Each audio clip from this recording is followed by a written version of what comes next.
Now it's interesting, isn't it, that Thursday didn't happen. Well, of course Thursday happened. It just didn't happen on here for a live with us.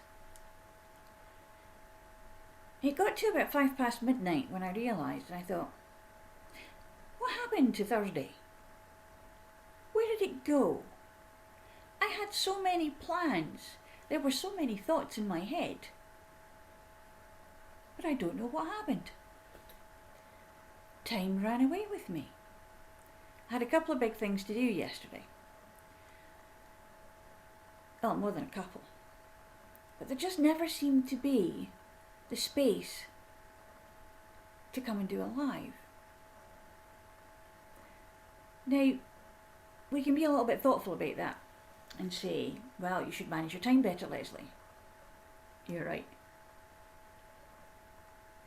When you're other directed, managing time is an exercise in futility on occasions.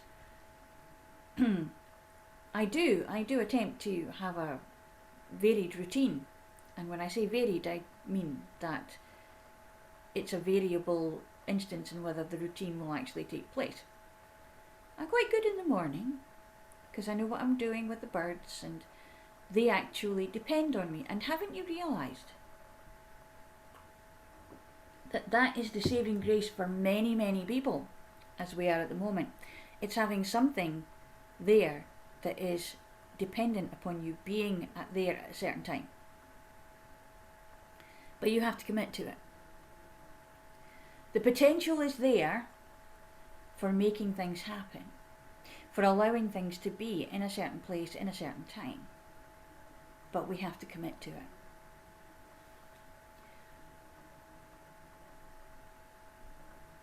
I know I've had a little bit of commitment phobia in the past.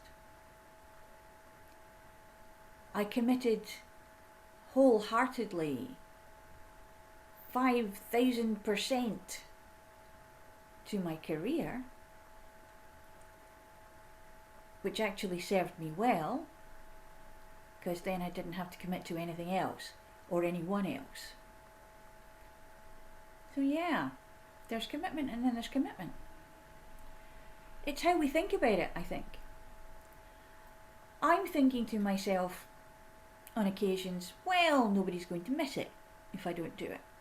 But also I'm thinking to myself, I wonder what they'll think about Thursday Thoughts without me actually saying something. Will they be thinking about what we've been talking about over the last 3 days? Will they be wondering if it's going to happen tomorrow? Because this is the thing about consistency and being able to keep it going. To keep it going, you have to be consistent, particularly on social media platforms. We have to turn up. Now, I tend to mix it up a little bit and I turn up at various points in the day. I try to make it in the morning, but you know what? It actually gets fitted into my day when I feel that I'm ready to do this. When what I've been doing in the morning, my thoughts and my ways of working, my meditations have come through and all settled down and revealed the little nugget that's going to happen that day.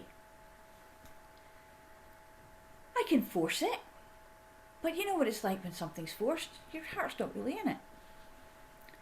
But there are other things that we can gently persuade, shall we say. Now, I spoke the other day there about planting a seed and letting it grow. I spoke about it somewhere, but for the life of me I can't remember if I spoke about it here or not. But anyway, I was speaking about planting seeds and letting them grow. Now, as you may know, or not, but you're about to, I'm very keen in the garden. I have absolutely no expertise or knowledge about what on earth I am doing. I just plant things and see if they'll grow. I also plant things and don't put labels on them, and therefore I don't know what they are, because I've forgotten already where I've put things. I have a vague idea, but to me that's the fun of it, because it's a nice surprise when it grows up and it blooms and it goes, hello, I'm here. There's a kind of natural whimsy about it. It's a great word, whimsy. But it's also a scatterbrained idea. And I think occasionally there's more of hair in me than meets the eye. Because when the wind gets in my ears, well, my thoughts just go tumbling all over the place. So I did this thing where I got my little tub. I've been having my cup full of blueberries in the morning, or my half cup of blueberries in the morning. So I have these little plastic trays, which are recyclable, but they're also absolutely fantastic as seed trays. So I don't have to go out and buy more plastic to have seed trays. And the mushroom containers are great too. And you're about to see what I do with them. However, I decided to do something a little bit extra this time. And I thought, I don't know if these seeds are going to grow, because you see, I bought 2 varieties of sweet pea last year. And one of them's really interesting because it looks more like a little bluebell situation. It's got a feathered look about it, which is really interesting. But oh my goodness, does it climb and does it go and attach itself to things. It's amazing. So I'd kept the pods and I'd kept them indoors over the winter to keep them dry. And the other day, well, must be about 2 weeks ago maybe, 10 days ago, I planted some of those seeds in these little pots, just wondering what would happen. But I also planted other seeds at the same time, and I only marked a couple of the pots. So we may be having an explosion of growth and wondering what it might be. The odds are good though that it's going to be bell peppers, miniature ones, red and yellow and orange, because those are the seeds that I planted the most of. I like peppers, but I prefer chilies, and I have got a few of those. Much harder to grow though. So anyway, this is what I ended up with. I put my little tub together, but what I did then was I used one of those bread plastic bags that your loaf now comes in, and I made a little incubator with it. And I keep looking at the seeds and there was nothing really going on. Then there was maybe a little green point here and there. And then suddenly today I looked and I have this. Now that's my blueberry pot, and you can see that there are roots coming out of there like nobody's business. And that has been put in there in a plastic bag, and it's become its own climate, and it's allowed these to grow. And I'm pretty sure these are sweet peas, the nice feathered variety ones. They look like they've got feathery leaves going on, and it's about the only thing I know that will grow like a weed. So my job, as soon as the weather permits me to do so, is to repot these into something where their roots can actually get out and grow and really get themselves grounded into the earth. And I might have to do that in the hailstorms and the rain and everything else that's going on at the moment, because there doesn't seem to be that much of a break in the weather. Although I'm hoping that with a little suggestion in somebody's ear that we might be able to fix that. Yes, I'm talking about working the weather. It's something that we can do. We have to be careful about it because we don't want to mix things up too much. But yes, we can work the weather.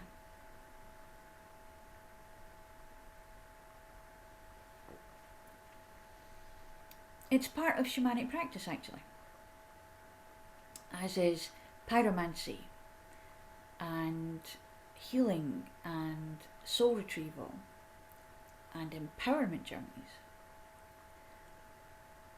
There's a lot that we can do when we're connected to the energy flows around us. And you may not have heard the phrase whistle up the wind, but it's actually something that can happen.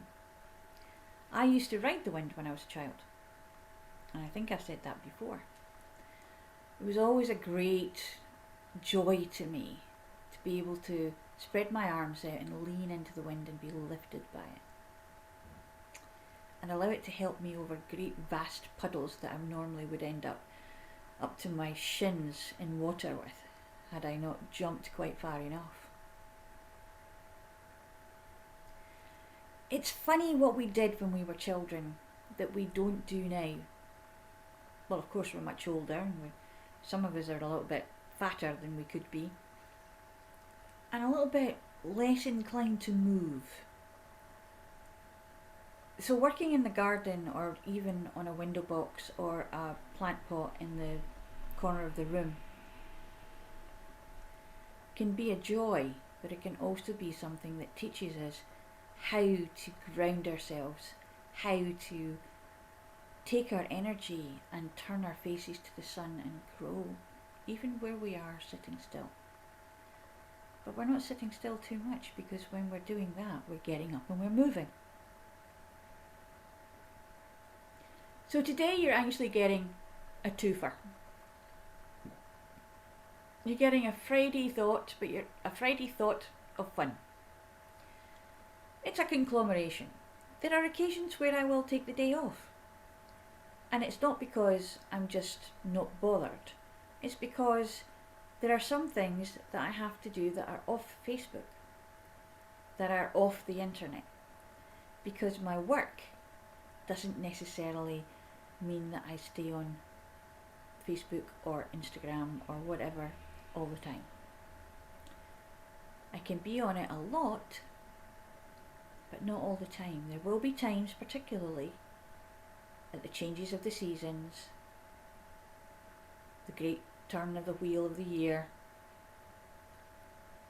that I will be less than totally active on here. I will always look at doing the live, but as you know, I'm more about the ceremony. I'm more about the making and doing and being than sitting and talking. Although I know I'm very good at doing that too. It suits me well to have a chat with you. And I'm hoping that when I'm having a chat with you, you're enjoying it and maybe having a giggle with me. Or at me. I don't mind. Thinking about how we can wrap up the week about potential. Now there's something. Now that's what I call potential. That was a seed. It was a tiny thing that came in a pod that was separated and open, dried over the winter, allowed to just be, quietly sleeping, dormant. And then it was taken and put into something that was nurturing. Just some compost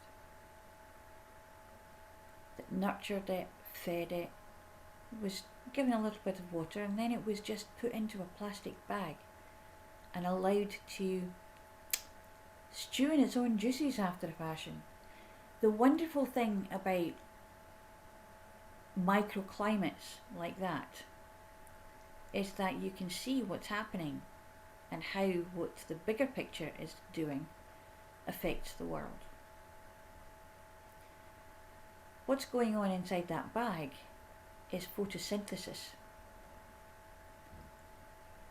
The plant is actually producing oxygen from carbon dioxide, and therefore it keeps the cycle going, because at night it takes in the oxygen, produces carbon dioxide, so it's kind of feeding itself.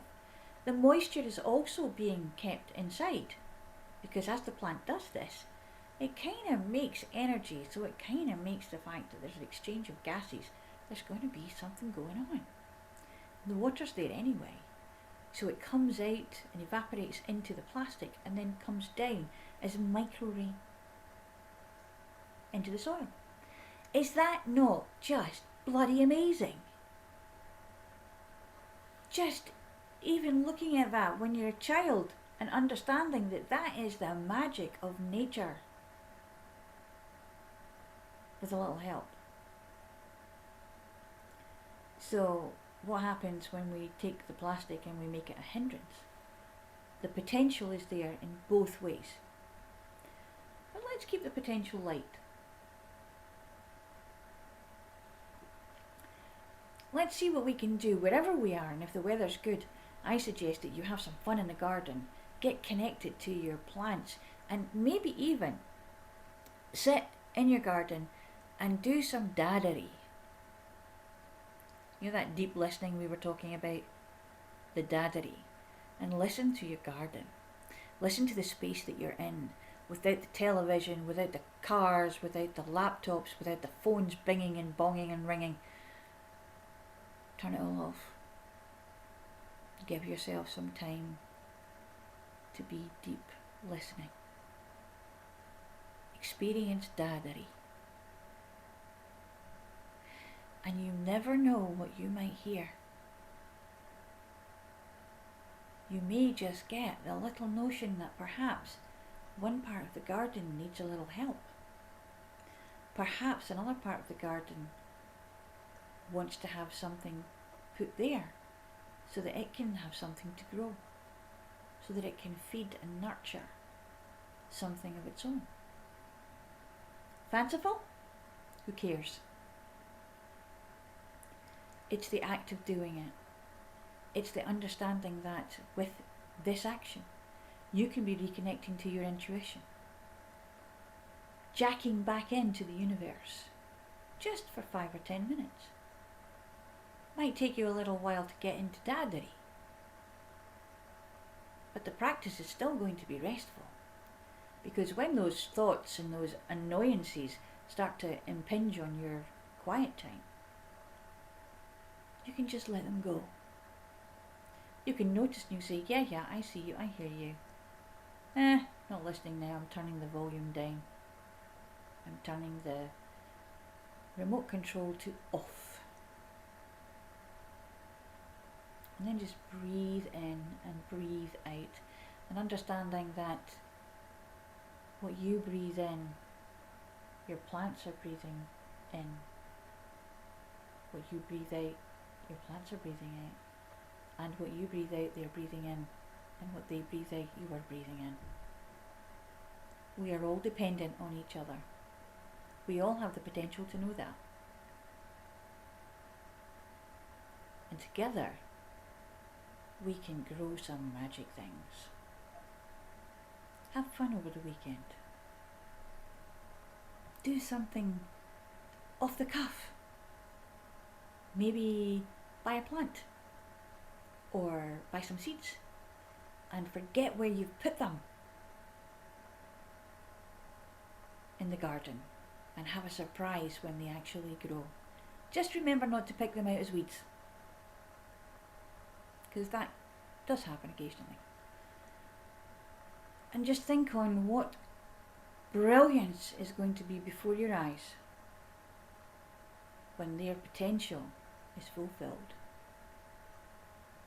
And you have perfumed air, birds and bees and butterflies, and all of life showing you how it works.